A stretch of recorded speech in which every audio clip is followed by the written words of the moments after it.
So, this is the pilot episode, recorded at 11:15 at night on 31st of August. Pilot episode of this series that I'll be doing to try and raise money for Witches for Kids. The point of this video is very simple. One, to test that all the kit is working, that all the volumes are working okay, when I'm talking at normal recording volume, which is kind of around about here. And that I can stop saying possibly. And that this also makes sense for all of you that are watching it, and that all the volumes work right and it all sounds okay, but also to try and showcase for anyone that doesn't understand anything about sort of let's play videos or gameplay videos or anything YouTube and video games, to try and understand what it's all about, and hopefully a little bit about the game itself as well. Now obviously, if anyone that sees this, because there will be a select few people seeing this, it's never going to get posted on YouTube, I don't think anyway. Anyone that does view this, then please do let me know any thoughts you have on the video, the content, the volumes. Does it all look okay? Does it work right? Obviously, any questions for stuff that I maybe don't mention in the next couple of minutes, because I expect there's going to be quite a bit of stuff that I don't mention that you want to know about. For anyone that wishes for kids, there will be a quick written plan with this as well to give you some more ideas. Apparently, my controller will, on the PS4, go into rest mode. No, it won't, because I'm still using it. That's how long I've been mucking about trying to get this right, but there we go, controller's back on now, so it all works fine. So this is just, as I say, to test it out. So let's have a quick go at the game and I'll try and explain what's going on. So for those of you that don't know, this is a game called No Man's Sky on the PS4. The very basic idea is that you are alone in a massive universe with a ship. The point, or the end point of the game, is to get to the centre of the universe. That's really kind of it, and you have to do it by getting your way around different systems and planets and finding flora, fauna, resources, crafting new stuff for your ships, for your spacesuit, for your mining tool, all that kind of stuff. So this is the ship you start off with. I'm a few hours into the game, to be honest. I haven't started right at the very beginning. I thought it might make it a bit more interesting if I'd actually managed to learn how to play the game first, and then could just dive straight into the action and get on with it. Rather than looking like a complete fool. So this game is based on planet surfaces, both walking around and also flying. That happens quite often as well. You're telling me. Based on planets and also based up in space. Now there's lots of different things on all these planets that you can find, sort of buildings and outposts, and you can find stuff for your suit, for your ship. You can find materials to make things for both of those, and also to improve your mining tool, which is a weapon you have, which also doubles as an offensive weapon should you need it if you get attacked on a planet's surface by the indigenous life forms if they decide they don't like you. So there's stuff like, if we just land, stuff like this building over here. Now, I'm walking out in the storm, it's a bad idea, and it gets really loud when you do this. These are basically save points. I think I've already done this one, but yeah. Oh no, that's a new one today. Well, there we go, new discovery in the test video, that's quite cool. You can run around in this as well. I'll get into these probably when I do the real videos. It'll make a lot more sense when it's more of a series and you can understand what's going on and how it all links together. Which is basically you'll be understanding it at the same time that I understand it. But then you've got buildings like this, and you'll find first aid, you'll find blueprints for different things. So multi-tool is basically the weapon that you have. So this is a blueprint for an improvement to that weapon. In fact, it's not the weapon, it's the mining part of this weapon, because it doubles as a mining tool as well as an offensive weapon, and you mostly will use it as a mining tool unless you decide to go on an absolute rampage and kill everything on the planet, which is really a bad idea, because you kind of want to discover things and not destroy them. So discovery, as I say, is also a big part of this game. You've got a scanner, which is that thing there. I'll do that again outside. There you go, that goes off, and then that will go and then find stuff like these little diamonds and different elements that it finds, and things you can mine, or maybe sometimes find crates you can open up. Let's just run back to the ship. Now we'll go to the ship. Get out the store. There we go, so it's quieter in here. And that little smoking thing you can see also will contain blueprints for something. Usually I found so far it's a ship upgrade of some description that you can then go and get the materials for and craft. So, crafting, yeah, big part of the game. These things here are bits that I've crafted, they're improvements for the ship, and yeah, the ship, the engines, that kind of stuff. You can get weapon improvements as well, because there are weapons. Then you've got your suit. And again, you can collect materials in these free slots, and also you can make things like this, a shield booster, to improve the defensive capabilities of the suit that I'm wearing. And then you've got life support, kind of explains itself, and then you've got hazard protection, so things like storms and extreme heat, extreme cold, toxic air, all that kind of stuff. That's the very basics of those two, and the third thing is the multi-tool, which I say is a weapon doubling up as a mining tool, doubling up as a weapon, whichever way you look at it. Most of the time I've been using it as a mining tool rather than a weapon, because that's what you end up doing a lot of in this game. These little slots are places where you can either store stuff, or as you can see there, you can install technology. If I go into that quick, you then got an option. Storm clearing. Thank you very much, the storm is clearing. There's then stuff you can build. The ones that are lit up you can build, you've got the stuff for them. The ones that are dark, you've not got stuff, and you can see a list of different things I need and how many I need of each one. So I then go and find those, or I can buy them in certain places as well. There's a galactic trade post dotted around each planet that I can find. There's indigenous alien life forms that you can speak to and sometimes trade with as well. So yeah, that's how the planets work. So let's get off the planet and get ourselves up into space. Simply by pointing ourselves up at 90 degrees and just going for it. And we're about... there we go, we're out in space. So, if I turn around, that is the planet we just came from. And that... oops, if I can remember how to fly a spaceship. There we go.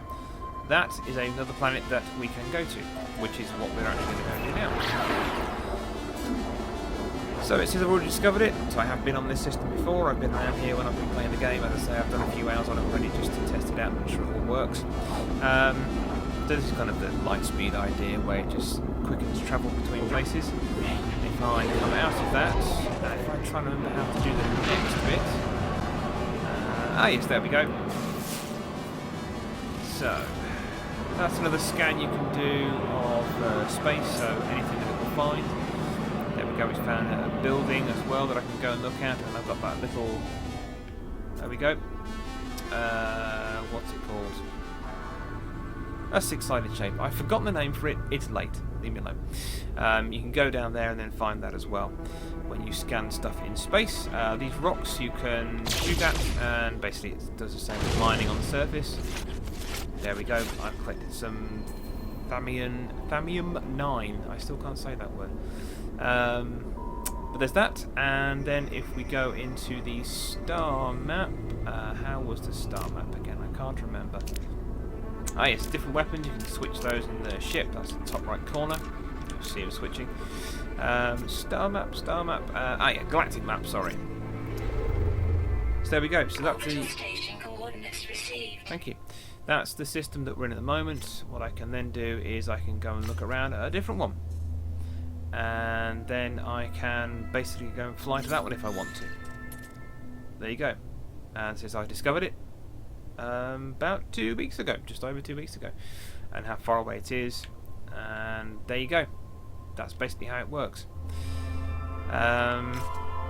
If I find anywhere I can then go and go, yep, I want to go over there. I can go into that one and go and have a look at that. I can keep hold of that, but it's too far to jump, so you have to get fuel for your warp drive to be able to jump anywhere. You kind of get the idea. So there we go. That's kind of No Man's Sky. Very quick explanation. It will make a lot more sense when I start doing the videos properly and playing the game properly. It'll all sort of fall into place. As I said, a lot of resource gathering, a lot of crafting of different things, and an awful lot of travelling around space, finding different stuff, different planets, different systems, and eventually getting to the centre of the universe. And that is going to be the point of the series, to get to the centre of the universe. Along the way, as we discover the planets and systems, you can upload those planets and systems to a central database for the universe, which is supported by the game developers, and you get to rename any of those that you want to rename. Now, I've already renamed one of the planets to TGC Outer One, which is a link to an old project that myself and a couple of you that are going to be watching this will know that very well. Did probably about a year ago or so, and yeah, so we can name them, and the idea is that people that donate towards Wishes for Kids through the Just Giving page, if they give their name, and if they give a name of what they want a planet to be called, then I can go in the game, I can rename it to whatever they say, as obviously as long as it's acceptable, as in doesn't contain swear words or is vulgar or whatever else. Bearing in mind that this series will be aimed at a family audience, not just adults, then I will then upload that planet as a discovery that I made, but name it for that person. Then the point being that this series will hopefully stay on YouTube forever and a day. The universe, assuming that they don't shut the servers down at some point, will stay there forever, and all those planet and system names will be there as a marker of, you know, those people that gave money for Wishes for Kids. So it's a bit of a tie-in, a bit of a way to make them give money, hopefully, and I'll be doing that each week. So the plan is that I do roughly about an hour's worth of video each week. I'm not quite sure whether it will be short, sort of 10-20 minute episodes split up over every couple of days or so in a week, or whether it'll be just a couple of half-an-hour episodes, or maybe 1 hour-long episode. I don't know right now. Research tends to show that people prefer shorter episodes. They can sort of, you know, go on, watch, go away and do whatever else they need to do. But we'll see. We'll see how the flow of the video goes. If it doesn't work being broken up like that, then we won't do it. But we'll work on that. So yeah, there'll be a Just Giving page where all the money will be collected. For those of you that are not aware, there is monetization of YouTube videos. I will not be doing it for this series because I don't want to confuse it, and I want to make sure that there is one source of donation, and that means that I can get the money, when it's all said and done, over to Wishes Kids a lot easier than trying to collect it through the monetization scheme that YouTube have. Not that they wouldn't pay, but it just makes it more difficult, and I don't want to get into that. It makes it all a bit muddy. So just the Just Giving page will do for donations. It's all we need, really. Obviously there's the YouTube channel, which I've just created today. I need to flesh that out a little bit more with sort of logos and that kind of stuff. There'll be a Facebook page. I was going to make a website. I've decided it might not be the best thing to do because I kind of want to push people towards Wishes for Kids, because I'm guessing they'll want to know more about it, about what the charity does if they've not already heard of it. Especially as this series is going to go to not people just in Leicestershire, but also the rest of the country, and hell, maybe outside of the UK. I don't know. We'll have to wait and see. But certainly I'll be pimping this as much as I can with as many people as I can. And yeah, for those of you that are watching this right now, if you're still watching this by now, I'm going to be battering you as well. So that's kind of it for now. Folks at Wishes for Kids, if you're watching this, thank you for watching it. Hope it makes some sense. As I said at the start, if you've got any questions about any of this, please do let me know. I have left my contact details with you guys, email and phone number. Give me a bell anytime. Drop me an email. I'll get back to you as soon as I can. Sorry, my throat's about to give out on me.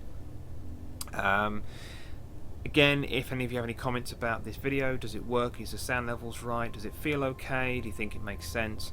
Then let me know, and then I can get on with finalising the channel and get the Just Giving page set up, and then I can actually start talking about it properly with everyone and start pulling people in and getting some bigger help and more support for this. There we go, that's it, that's this pilot done. Thank you for watching once again. Hope you've enjoyed it in some way, shape or form, and I'll be back soon with the real thing. Thanks for watching.